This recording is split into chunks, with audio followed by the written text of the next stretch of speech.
ঘূর্ণিঝড়টি তৈরি হয়েছিল বর্তমানে দক্ষিণবঙ্গ সংলগ্ন ঝাড়খণ্ড উত্তর উড়িষ্যার কাছাকাছি অবস্থান করছে, তবে এর শক্তি ধীরে ধীরে দুর্বল হবে আগামী 24 ঘন্টায়। এর প্রভাবে আজকের দিনটা অর্থাৎ 17 তারিখ দক্ষিণবঙ্গের জেলাগুলিতে প্রধানত মেঘলা আকাশ এবং হালকা থেকে মাঝারি ধরনের বৃষ্টিপাতের সম্ভাবনা। কিছুটা প্রভাব বেশি থাকবে পশ্চিমের কয়েকটা জেলা, যেমন ঝাড়গ্রাম, পশ্চিম মেদিনীপুর, বাঁকুড়া, পুরুলিয়া।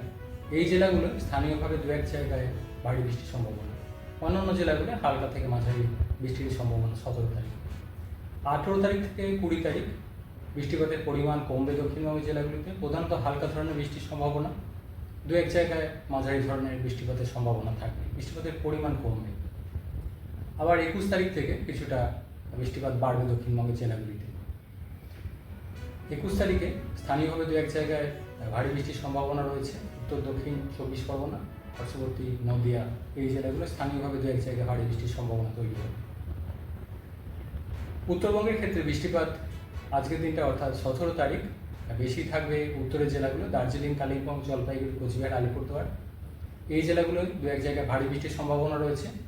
দু এক জায়গায় ভারী থেকে অতি ভারী বৃষ্টিপাতের সম্ভাবনা রয়েছে জলপাইগুড়ি, আলিপুরদুয়ার জেলাগুলো 17 তারিখে।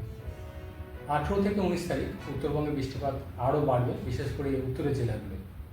উত্তরের 5টা জেলা অর্থাৎ দার্জিলিং, কালিম্পং, জলপাইগুড়ি, কোচবিহার, আলিপুরদুয়ার, এই জেলাগুলোয় 18 থেকে 19 তারিখের মধ্যে কোথাও কোথাও ভারী থেকে অতি ভারী বৃষ্টিপাতের সম্ভাবনা রয়েছে। দু এক জায়গায় অত্যন্ত ভারী বৃষ্টিপাত অর্থাৎ একদিনে 20 সেন্টিমিটারের অধিক বৃষ্টিপাতের সম্ভাবনা রয়েছে, বিশেষ করে জলপাইগুড়ি, আলিপুরদুয়ার জেলায়। তারপর 20 তারিখেও ভারী থেকে অতি ভারী বৃষ্টি দু এক জায়গায় সম্ভাবনা থাকছে উত্তরের জেলাগুলোতে, উত্তরের 5টা জেলাতে। কিছুটা কমবে 21 তারিখ থেকে উত্তরবঙ্গে।